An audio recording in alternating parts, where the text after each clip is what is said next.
यह किसके लिए है? वे जो अपनी सेहत सुधारना चाहते हैं, वे जो एक एथलीट है, वे जो खेल कूद में दिलचस्पी रखते हैं। टीवी पर आज ऐसे कई प्रोडक्ट दिखाए जाते हैं जो आपको एक बेहतर सेहत देने का वादा करते हैं। इंटरनेट भी इस तरह के केमिकल से भरा पड़ा है। साथ ही बहुत से लोग आपको अलग अलग चीजें खाकर सेहत सुधारने के तरीके बताते होंगे। ऐसे में आपको किसकी बात सुननी चाहिए? यह किताब आपको बताती है कि किस तरह से आप अपने खान पान का सुधार कर और कुछ आसान और मजेदार व्यायाम कर अपनी सेहत को सुधार सकते हैं, और किस तरह से दुनिया के महान एथलीट्स ने रिकॉर्ड बनाए और इसका राज का क्या है। इस किताब की मदद से आप एक सेहतमंद शरीर पाने की ख्वाब को पूरा कर सकते हैं। आप जानेंगे कि किस तरह की चीजें खाकर आप अपना वजन कम कर सकते हैं, कैसे आप अच्छी नींद पा सकते हैं, किस तरह आप अपने भागने कूदने और तैरने की क्षमता बढ़ा सकते हैं।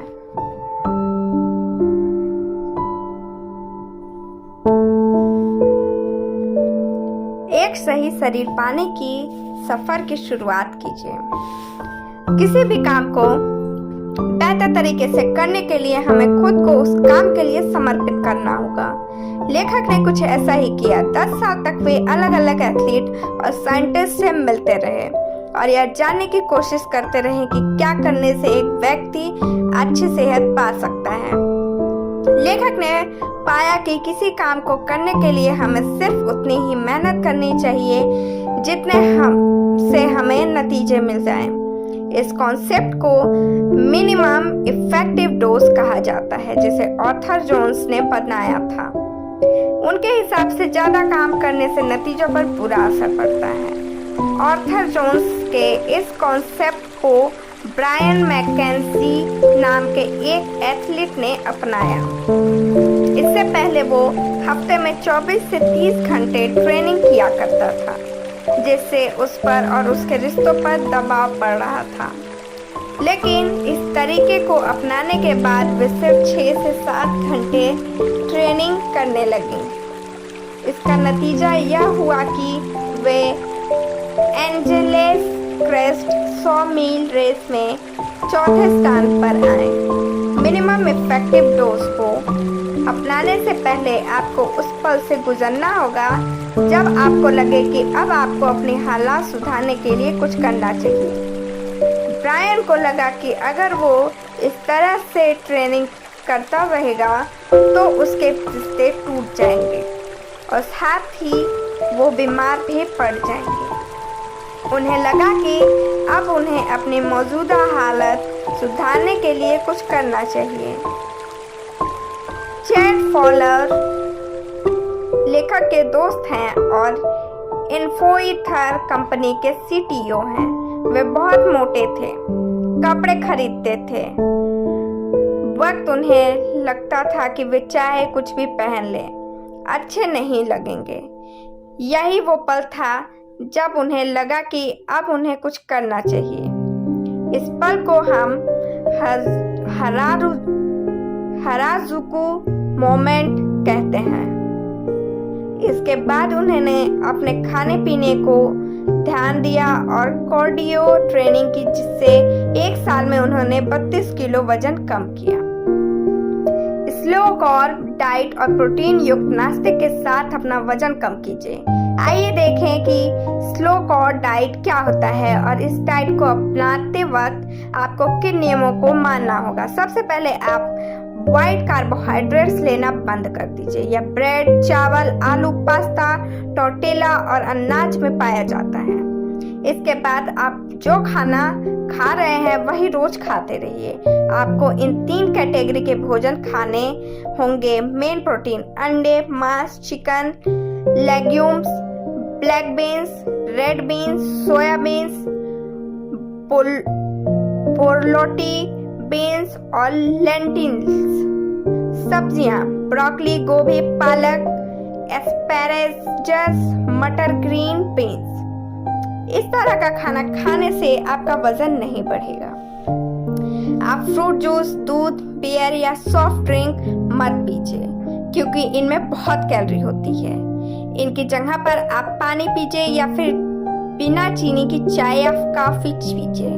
अगर आप चाहें तो 1 या 2 ग्लास रेड वाइन भी पी सकते हैं। फ्लो में फ्रक्टोज पाया जाता है जो कि एक तरह का शुगर है, इसलिए इन्हें मत खाइए। हालांकि आप टमाटर या एवोकेडो खा सकते हैं।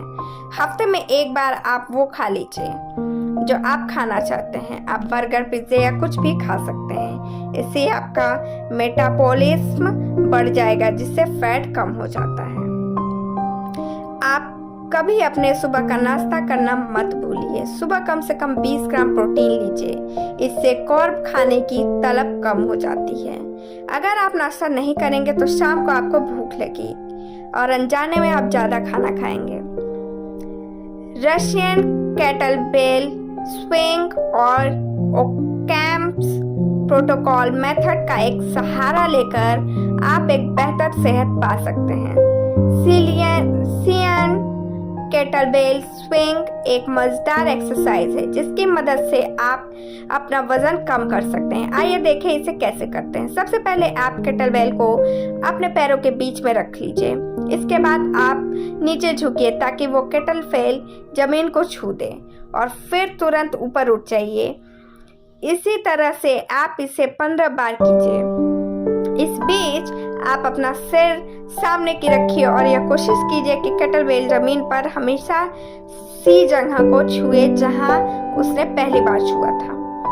आप उस केटलबेल को जमीन से छुआने के बजाय आगे पीछे कर अपने एक पेंडुलम की तरह घुमाने की कोशिश कीजिए। केटलबेल को कुछ इस तरह से घुमाइए कि वो आपके पैर के पीछे से होकर आपकी कमर पर जाकर लगे। इस तरह से रोज 15 या 20 मिनट एक्सरसाइज कर आप अपना वजन काफी हद तक कम कर सकते हैं। बहुत से लोग शरीर बनाना चाहते हैं, न कि वजन कम करना। उनके लिए हमारे ओकम्स प्रोटोकॉल मेथड है। यह तरीका नील स्ट्रॉस के द्वारा अपनाया गया था, जो कि लेखक के दोस्त और द गेम के बेस्ट सेलिंग लेखक हैं। इस प्रोटोकॉल में बहुत से वेट लिफ्टिंग एक्सरसाइज होते हैं जिसमें आप बैठकर उठने वाली कसरत करते हुए एक डंबल उठाते हैं। ऐसा करते वक्त अपने पैरों को एक दूसरे से कुछ दूरी पर रख लीजिए और उन्हें कुछ इस तरह से बैठिए कि आपके पैर जमीन से पैरेलल हो जाए। इस तरीके को आजमाकर नील ने 1 महीने में 4.5 किलो वजन बढ़ाया। अच्छी नींद पाने के लिए ठंडे पानी से नहाइए। हम सभी के साथ ऐसा एक ना एक बार जरूर हुआ है जब हम रात में बहुत सोने की कोशिश करते हैं लेकिन सो नहीं पाते। हम करवटें बदलते रहते हैं, 1 से 100 तक की गिनती भी गिनते हैं, गाने सुनते हैं, लेकिन फिर भी हमें नींद नहीं आती। अपने यूनिवर्सिटी के दिनों में लेखक ने यह बात जानी कि ठंड और नींद का बहुत अच्छा रिश्ता है। अगर आप सोने से पहले ठंडे पानी से नहा लीजिए तो आपको नींद अच्छी आ सकती है। इसके अलावा आप REM तकनीक का इस्तेमाल करके भी अच्छी नींद हासिल कर सकते हैं। रैपिड आई मूवमेंट, इस तरीके से हम लगातार 8 घंटे ना सोकर 2-2 घंटे के इंटरवल में सोते हैं।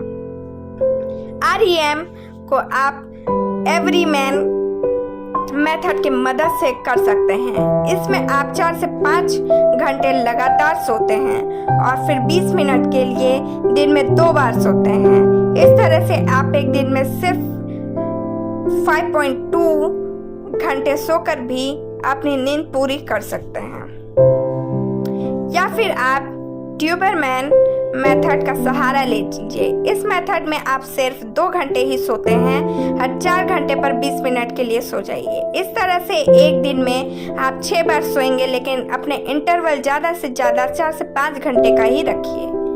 इससे ज़्यादा रखने पर शायद आपका इसका फायदा ना मिले। शुरू में इन तरीकों को अपनाना थोड़ा मुश्किल हो सकता है क्योंकि अभी आपके शरीर को इस तरह से सोने की आदत नहीं है, लेकिन बाद में आपको इसकी आदत पड़ जाएगी और आप कम घंटे सोकर वही आराम शरीर को दे पाएंगे। आप अपने भागने की स्पीड को पोज मेथड की मदद से सुधार सकते हैं। बहुत से लोग फुटबॉलर बनना चाहते हैं। जब फुटबॉलर्स को चुनने के लिए आपको फिजिकल एग्जाम लिया जाता है तो कुछ लोग दौड़ में सिर्फ 1 इंच पीछे रह जाने की वजह से हार जाते हैं। आइए देखें कि किस तरह से आप अपने भागने की क्षमता को बढ़ा सकते हैं। इस मेथड का नाम पोज मेथड है। इसे निकोलस रोमनम ने बनाया था। उन्होंने बताया कि दौड़ते वक्त आप थोड़ा सा आगे झुकिए, इनसे आप ग्रेविटी की मदद ले सकते हैं और अपने भागने की स्पीड बढ़ा सकते हैं। अपने घुटनों को हर वक्त हल्का सा मोड़ रखिए। अपने पैर पर जोर देने के बजाय अपने पीछे के हिस्से पर जोर दीजिए। इसके अलावा आप अपने कूदने की ऊंचाई को भी बढ़ा सकते हैं। इस मामले में डिफ्रैंको का नाम एक बहुत अच्छे कोच के रूप में उभर कर आया। बहुत से लोग उनसे सिर्फ 2 दिन ट्रेनिंग लेने के बाद ही अपने कूदने की ऊंचाई बढ़ा लेते हैं। लेखक ने ट्रेनिंग लेने के बाद अपने कूदने की ऊंचाई को 3 इंच तक बढ़ाया। आइए देखें कैसे। सबसे पहले अपने हाथों को ऊपर उठाइए, जिस तरह से एक ड्राइवर पानी में कूदने से पहले उठाता है। इसके बाद आप कूदिए और साथ ही साथ अपने हाथों को फैलाकर नीचे ले जाइए। आप यह जितनी जोर से करेंगे आपकी छलांग उतनी ऊंची होगी। एक फुटबॉलर बनने के लिए जितना जरूरी तेज भागना है उतना ही जरूरी ऊंचा कूदना भी है। इन तरीकों का इस्तेमाल कर आप दोनों चीजों सुधार सकते हैं। कंपटीशन कंडीशनिंग की मदद से अपने भागने की क्षमता और अपने तैरने की क्षमता को बढ़ाया जा सकता है।